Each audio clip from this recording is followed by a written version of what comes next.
नमस्कार दोस्तों, मैं हाजिर हूं झारखंड के प्रमुख समाचार पत्रों में छपी गढ़वा, पलामू और लातेहार की चुनिंदा बड़ी खबरों के साथ। जानिए आज की तमाम बड़ी खबरें जो आपके लिए जानना बेहद जरूरी है। चाहे बात हो सरकारी योजना की, नई भर्ती की या फिर राशन कार्ड और पेंशन जैसी योजनाओं की। मैया सम्मान योजना को लेकर एक बड़ा अपडेट सामने आया है। 2500 रुपए के इंतजार में बैठी गढ़वा जिले के मैया सम्मान योजना के लाभुकों का इंतजार की घड़ी अब खत्म होने वाली है। इसी महीने मैया सम्मान योजना के लाभुकों को 2 किस्तों में 5000 रुपए उनके बैंक खाते में भेजे जाएंगे। विभागीय अधिकारियों से मिली जानकारी के अनुसार अब जुलाई और अगस्त महीने का 5000 रुपए 2 किस्तों में विभाग भेजेगा। सितंबर महीने के पहले सप्ताह तक जुलाई महीने की राशि 2500 लाभुकों के खाते में भेजे जाने की तैयारी विभाग ने की है। इसके बाद इसी महीने अगस्त की भी राशि लाभुकों के खाते में भेज दी जाएगी। बताया गया कि गढ़वा जिले में निदेशक सामाजिक सुरक्षा नीरज कुमार के स्थानांतरण और तकनीकी समस्याओं के कारण जुलाई महीने की राशि अगस्त में नहीं भेजी गई थी। आपको बता दें, अन्य जिलों में रक्षाबंधन से पहले जुलाई महीने की राशि लाभुकों के खाते में भेजी गई है, लेकिन गढ़वा के लाभुकों के खाते में पैसे नहीं भेजे गए थे। इसी तरह पलामू जिले के लाभुकों को भी कर्मा त्योहार तक पैसे भेजे जाने को लेकर विभाग प्रयास में है, लेकिन तकनीकी गड़बड़ी के कारण इसमें देरी हो रही है।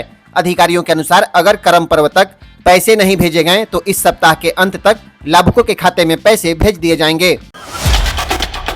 गढ़वा जिले से एक और बड़ी खबर सामने आई है। अबुआ आवास, प्रधानमंत्री आवास और प्रधानमंत्री जनमन आवास योजना के पैसे विभाग के पास नहीं हैं।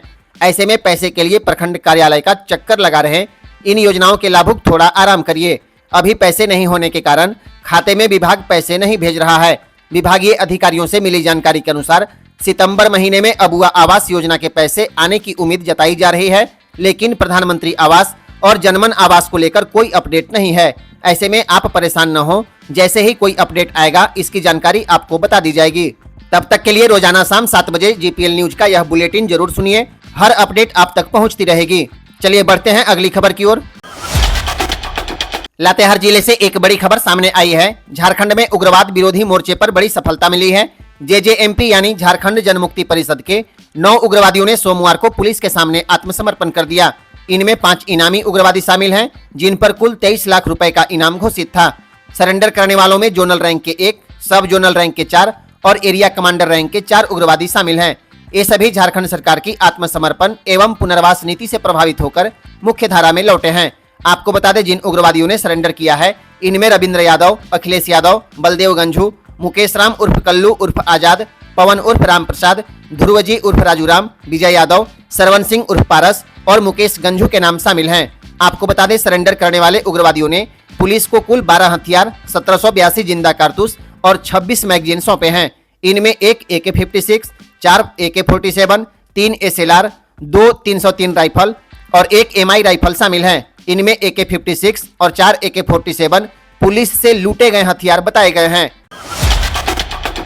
झारखंड में मौसम को लेकर एक बड़ी खबर सामने आई है। झारखंड में मानसून कमजोर हो गया, लेकिन 2 तारीख से आंधी और वज्रपात के आसार हैं। झारखंड में पिछले 24 घंटे के दौरान मानसून कमजोर रहा।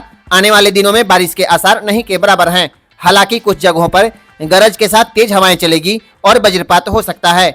मौसम विज्ञान केंद्र रांची के अनुसार 2 सितंबर को बंगाल की खाड़ी में निम्न दबाव का क्षेत्र बन रहा है।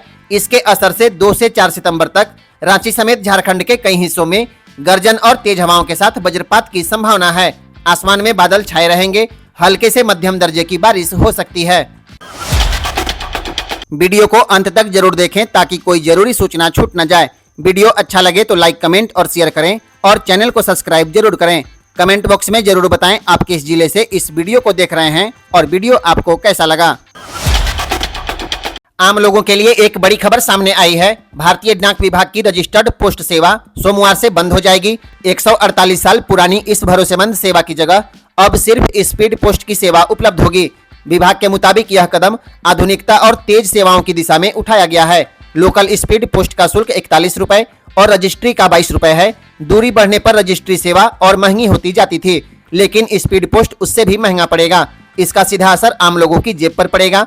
भारत में डाक सेवा की शुरुआत अंग्रेजों ने 1766 में कराई थी।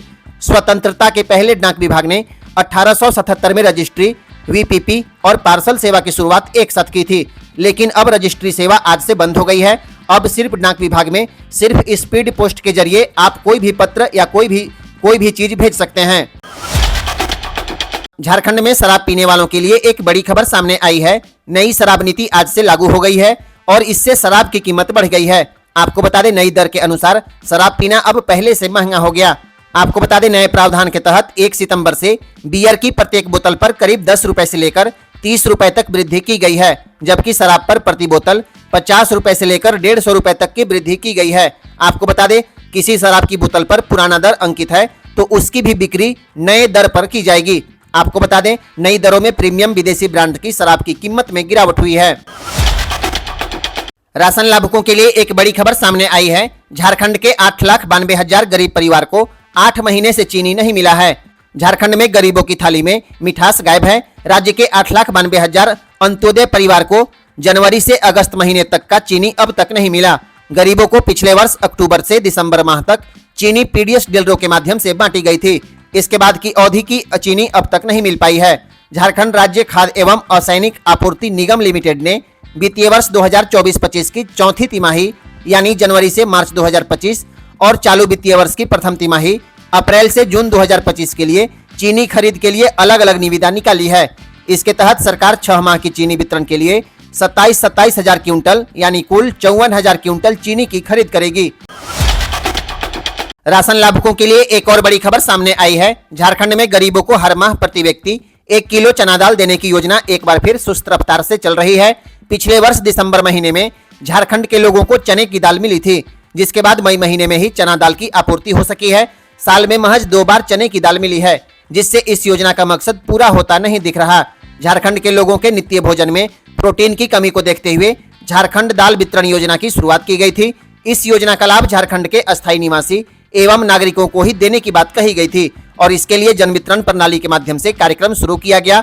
इस योजना का लाभ उन्हीं लोगों को मिलना था जिनका नाम राशन कार्ड में अंकित है। ऐसे में गरीबों को चना दाल पर आफत आ गया है। पलामू जिले से एक बड़ी खबर सामने आई है। पलामू जिला मुख्यालय से 80 किलोमीटर दूर हुसैनाबाद प्रखंड का पथरा गांव 2021 से नशा मुक्त गांव है। इस गांव के बाद बिहार के औरंगाबाद जिले की सीमा शुरू होती है। यहाँ शराब की बिक्री से लेकर पीने तक पर प्रतिबंध है। शराब पीने पर सजा का भी प्रावधान है, लेकिन इस गांव में 1 सितंबर से देसी शराब की दुकान खुल रही है। इससे गांव वाले चिंतित हैं। वे सरकार से इसे रोकने की मांग कर रहे हैं, लेकिन अब राज्य सरकार वहां पर शराब की दुकान खोल दी है। ऐसे में वहां के लोगों ने मुख्यमंत्री से इस पंचायत में शराब की दुकान नहीं खोलने की मांग की है। यूरिया को लेकर एक बड़ी खबर सामने आई है। इस बार मानसून मेहरबान है। इसे देखते हुए झारखंड में 16,60,000 हेक्टेयर में धान की रोपाई की गई, लेकिन रोपाई के 20 दिन बाद ही किसानों के चेहरे पर मायूसी दिखने लगी, क्योंकि अभी यूरिया की सख्त जरूरत है। इसी से पौधे की जड़ें मजबूत होती हैं, अधिक बालियां निकलती है और अच्छी पैदावार होती है, लेकिन यूरिया मिल नहीं रहा। नतीजा, धान के पौधे कुपोषित होकर खेतों में गिर रहे हैं और प्रखंडों में 100, 200 या 300 बोरी तक ही पहुंच रहा है। इससे किसानों को पर्याप्त मात्रा में यूरिया नहीं मिल पा रहा है। इधर यूरिया को लेकर पलामू सांसद बीडी राम ने खाद की समस्याओं को दूर करने का आग्रह किया है। उन्होंने भारत सरकार के मंत्री शिवराज सिंह चौहान को पत्र लिखकर झारखंड सहित पलामू संसदीय क्षेत्र के गढ़वा, पलामू और लातेहार में यूरिया खाद की समस्या को दूर करने का आग्रह किया है। इधर यूरिया को लेकर गढ़वा जिले के उपायुक्त दिनेश कुमार यादव पूरी तरह से सख्त हैं। उन्होंने स्पष्ट कहा है कि 1 सप्ताह में गढ़वा जिले में यूरिया की पर्याप्त आपूर्ति होगी। सभी खाद बीज दुकानों पर भरपूर मात्रा में यूरिया उपलब्ध हो जाएगा। पलामू जिले से एक और बड़ी खबर सामने आई है। पलामू की 3 पंचायत जमुने, सरजा और पोलपोल टीबी मुक्त घोषित कर दिया गया है। पलामू जिले को यक्ष्मा यानी टीबी से मुक्त करने की दिशा में स्वास्थ्य विभाग द्वारा किए जा रहे प्रयासों को पहली बड़ी सफलता हाथ लगी है। शनिवार को सिविल सर्जन कार्यालय के सभागार में आयोजित सम्मान समारोह में सदर प्रखंड की 3 पंचायत जमुने, सरजा और पोलपोल को टीबी मुक्त पंचायत घोषित किया गया। गढ़वा जिले से एक और बड़ी खबर सामने आई है। गढ़वा जिले के मझियाओं के बकोइया स्थित बालू डंप यार्ड को तत्काल प्रभाव से बंद कर दिया गया है। इसके साथ ही बालू डंप यार्ड के संचालक लव सिंह पर 2.5 लाख रुपए का जुर्माना भी लगाया गया है। गढ़वा एसडीएम संजय कुमार द्वारा की गई जांच के बाद जिला खनन पदाधिकारी ने यह कार्रवाई की है। आपको बता दें, 26 अगस्त को एसडीएम संजय कुमार ने इस बालू घाट का औचक निरीक्षण किया था और जांच में 1500 रुपए का बालू 9,000 रुपए में बेचे जाने की पुष्टि हुई थी। आपको बता दें, सरकारी दर पर 1500 रुपए में 200 CFT सरकारी यार्ड से बालू दिए जाने का प्रावधान है, लेकिन संचालक और अधिकारियों की मिलीभगत से यही बालू 9,000 रुपए में बेचे जाने की पुष्टि हुई थी। आज के लिए बस इतना ही, फिर कल मिलेंगे गढ़वा, पलामू और लातेहार की तमाम बड़ी खबरें लेकर। धन्यवाद। वीडियो अच्छा लगे तो लाइक, कमेंट और शेयर करें और चैनल को सब्सक्राइब जरूर करें।